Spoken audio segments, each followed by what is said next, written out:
Bom dia, eu me chamo Roberto Marafon Leandro, faço dupla com a Denis Paradela e agora a gente vai apresentar sobre o primeiro vídeo de Controle 2. A gente vai tomar uma abordagem um pouco mais prática e revisionista do que explicar o assunto direito, porque só tem 15 minutos. Então, por causa disso, a gente vai falar do assunto como se estivesse falando para alguém que vai ter, por exemplo, uma prova daqui a 30 minutos sobre o lugar das raízes, o que ele tem que fazer para responder uma questão sobre isso. Então, começando como se fosse uma questão teórica, qual que é a utilidade do lugar das raízes? A utilidade é tu ver em malha fechada como que o sistema se comporta, ou seja, você vai variar o ganho desse sistema em malha fechada e por causa disso, os polos eles vão mudar de lugar dependendo do ganho. E com base nisso, você consegue fazer controladores P, PI, PID. Por causa dessa modificação dos polos no plano, você consegue ver como o sistema fica instável. Quando ele é simplificado, por exemplo, a um sistema quase de primeira ordem, quando ele fica mais rápido, quando ele fica mais lento, mais oscilatório. Tudo isso é mostrado no lugar das raízes e é por isso que a gente estuda ele, porque é a fundação para fazer os controladores PID futuro e a análise desses sistemas de malha fechada. Seguindo nessa linha de resolver como se fosse uma questão de prova, a gente vai construir um lugar das raízes. Então, por exemplo, vamos supor que a gente se depara com a seguinte equação, o seguinte problema. Ela nos passaram um GGS e um HGS e pede-se para fazer o lugar das raízes desse sistema. Então, precisa se fechar a malha, então o nosso GGS se encontra aqui, nosso HGS se encontra aqui, nosso HGS é 1, nosso GGS é esse valor aqui. A primeira coisa que eu ia fazer para resolver esse problema é multiplicar GGS por HGS e vou chamar isso de P de S. Em cima de P de S que vão ser feitas as operações. Então a primeira coisa que a gente faz é tirar o diagrama de polos e zeros do P de S, que é a multiplicação de GGS por HGS, que é tido aqui. Como o P de S coincide com o GGS, o zero aqui e os polos aqui. 0, menos 2, menos 3 e o 0 e menos 1. Com isso daqui colocado, a gente vai ver a participação angular de vários segmentos do eixo real para analisar se ele faz ou não parte do lugar das raízes, esse trecho do eixo. Então, avaliando por esse lado aqui, o ângulo desse polo com esse segmento é 0, o ângulo desse zero com esse segmento também é 0 e por esses dois polos isso também se repete 0. Então, somando esses ângulos dá menos 0, mais 0, menos 0, menos 0, que não coincide com esse fator de pertencimento angular no lugar das raízes, onde para n tendo números inteiros, o menor valor é mais ou menos 180, quando n é igual a 0. Então, essa parte aqui não faz parte do lugar das raízes. Na sequência, eu vou avaliar esse segmento aqui. Então, fazendo isso, aqui a contribuição desse polo é de 180 graus, como é um polo, menos 180. Esse 0, 0 graus, esse polo 0 graus, esse polo 0 graus. Então, menos 180 mais 0, menos 0, menos 0, equivale a menos 180, que faz parte do lugar das raízes. Então, esse segmento aqui faz parte do lugar das raízes. Como pode ver aqui, a condição de existência de pertencimento do lugar das raízes. Logo na sequência, eu irei para esse lugar aqui, onde a soma angular dá menos 180 em relação a isso, mais 180, menos 0,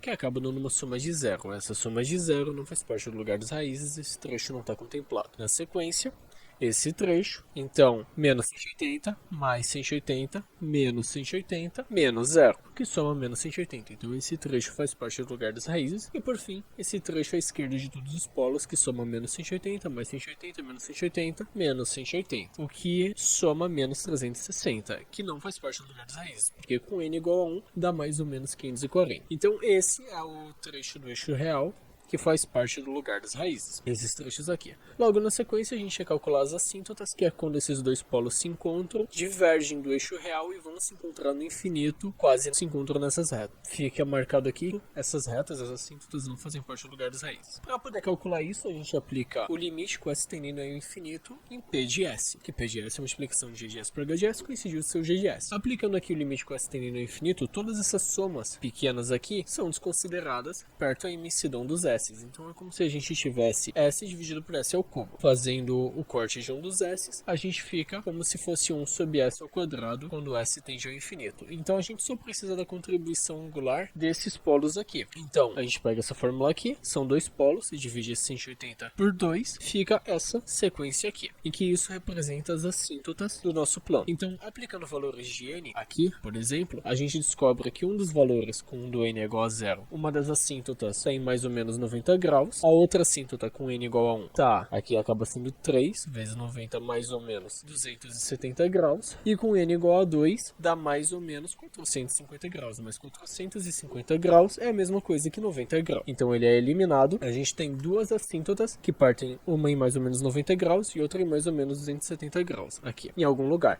Para calcular exatamente o ponto, a gente vai calcular o centroide. O centroide é onde é desenhado essas assíntotas, é o ponto central. Como é que ele é calculado? Bom, com a soma da parte real dos polos, que nesse caso é 0, menos 2 menos 3, que dá menos 5, menos a parte real dos zeros, que nesse caso é menos 1, menos 1. Então, tudo isso daqui, que no caso é menos 4, dividido pela quantidade de polos no nosso sistema, então 1, 2, 3 polos, menos a quantidade de zeros, que é um zero só. E isso nos resulta num centroide localizado em menos 2. Menos 4, dividido por 2, menos 2. O desenho das assíntotas fica mais ou menos aqui, em menos 2. Então esse polo vai de encontro a esse zero, esses dois polos se encontram e saem andando em direção a essa assíntota, que não faz parte do lugar das raízes. E para encontrar em qual parte os polos se encontram e partem do eixo real, a gente faz o seguinte: a gente pega o nosso P de S e iguala ele a menos 1. Aqui é o nosso P de S igualado a menos 1 e isola o K. No nosso caso, a gente obtém isso, isolando o K, passa isso para cima, passa isso daqui para baixo, a gente obtém a seguinte equação. Para poder calcular a próxima etapa, a gente deriva tudo em S, então a gente faz a derivada disso daqui e iguala isso a zero. Daí então é só tirar as raízes do nosso sistema e encontrar qual raiz vai estar dentro desse intervalo. Eu não vou calcular aqui por causa da questão de tempo, e se encontra esse valor aqui, que é onde eles partem. Nesse caso é menos 2,47. Que é quando eles partem do eixo real. Esse é o valor que deve ser encontrado. Para desenhar isso tudo, a gente vem aqui em menos 2,47, faz esses polos saindo daqui em direção à assíntota, que não faz parte do lugar das raízes, e esse polo indo em direção a esse zero. Aqui está o R-locus do MATLAB para confirmar tudo isso que a gente calculou. No caso, eu só não calculei aqui essa parte de saída do eixo real.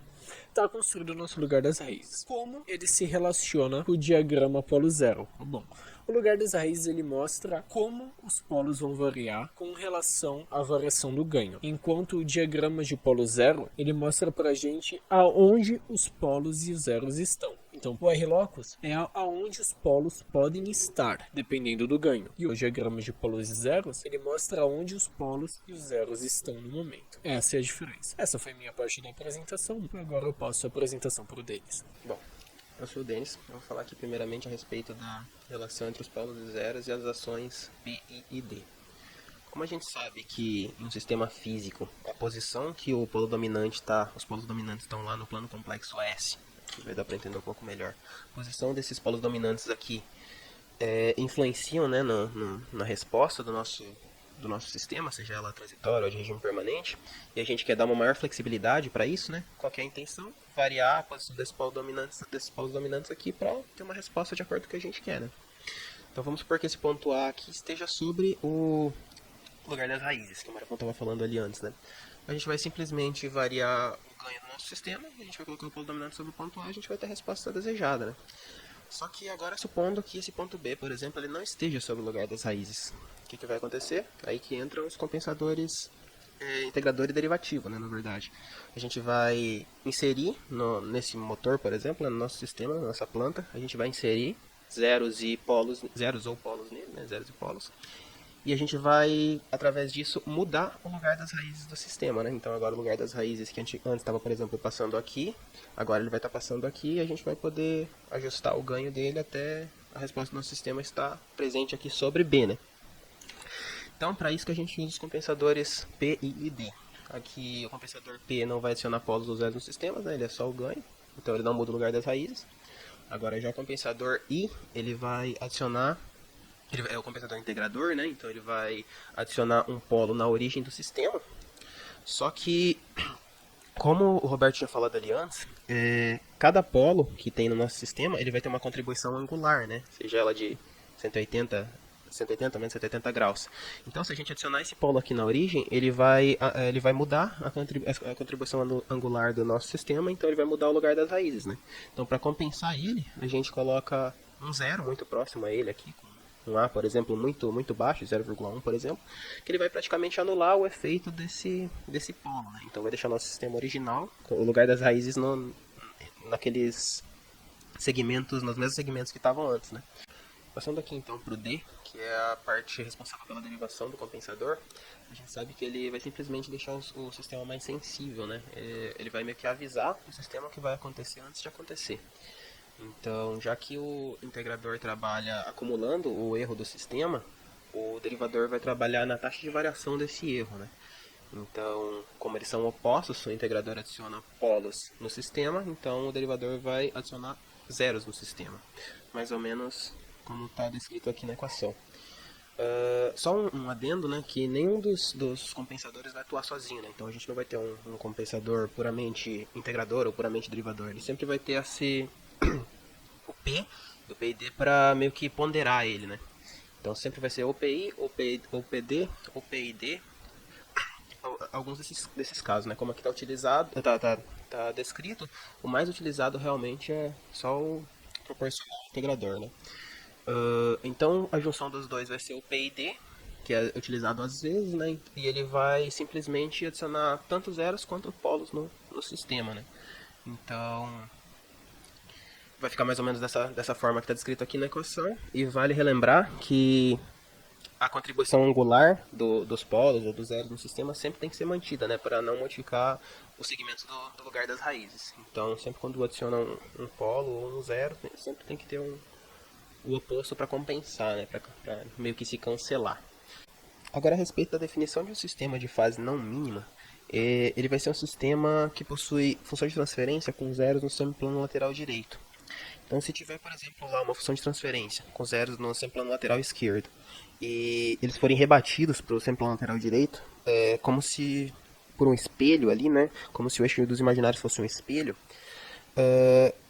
A gente vai saber que a magnitude deles vai permanecer idêntica. Então, se você traçar um diagrama de Bode lá, o diagrama da magnitude vai permanecer idêntica, o que vai haver alteração vai ser simplesmente no diagrama de fase, né?